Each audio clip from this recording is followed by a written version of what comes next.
सांगता सांगता तुम्हाला सांगतो, तथागत सिद्धार्थ गौतम बुद्धांना त्यांच्या एका शिष्याने विचारलं, म्हणाले तुम्ही तर आमचे गुरु जमिनीवर का बसता? बुद्धाचा जो फोटो आहे ना, असा वरती बसलेत आणि शिष्य खाली बसलेत, हा कल्पनेचा फोटो आहे.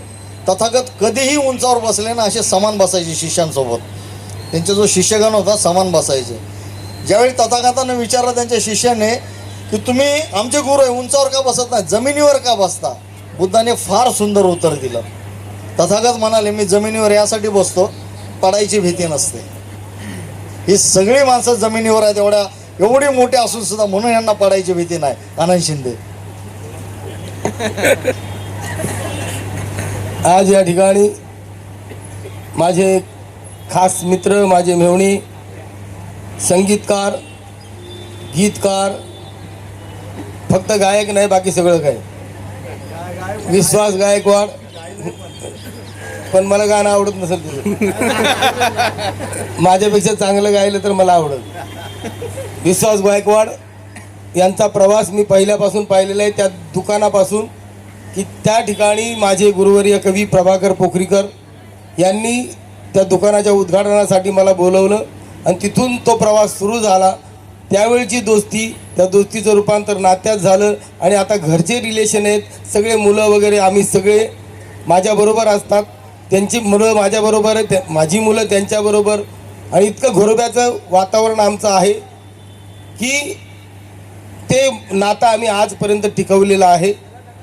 त्यांची प्रगती तेव्हापासून म्हणजे उत्तरोत्तर इथपर्यंत आलेली आहे.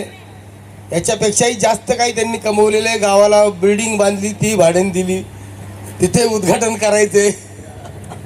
त्यांचे उद्घाटनं भरपूर आहेत आणि त्या सगळ्या उद्घाटनामध्ये ते माझ्यामुळे थांबलेले आहेत, कारण मी त्यांना वेळ दिलेला नाही आहे म्हणून.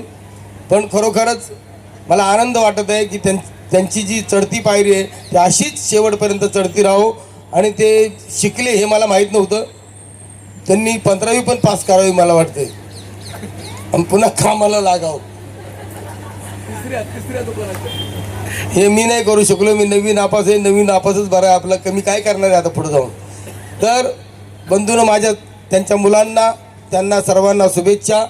आणि माझे मित्र, आम्ही एकत्र राहायला होतो इथं सिद्धार्थ कॉलनी, हां सिद्धार्थ कॉलनीमध्ये, स्वस्तिक पार्कच्या तिथं, बरोबर का? हे दगड मारायचे आमच्या झोपड्यावर आणि आमचा बाप शिवाय द्यायचा. ऐका बंधूनो, सगळे जवळची मंडळी या ठिकाणी आहे आणि म्हणून मी हे सगळं बोलू शकलो. माझ्या वतीनं त्यांच्या मुलांना सर्वांना शुभेच्छा देतो आणि इथं थांबतो. तुझा शेअर झाला असेल तर विष्णू शिंदे आता आपणासमोर येतील आणि शास्त्रोक्त पद्धतीनं, चांगल्या पद्धतीनं भाषण करतील. म्हणजे मला नाही येत ना म्हणून. आनंद शिंदे येत नाही म्हणणारी जी व्यक्ती आहे ना,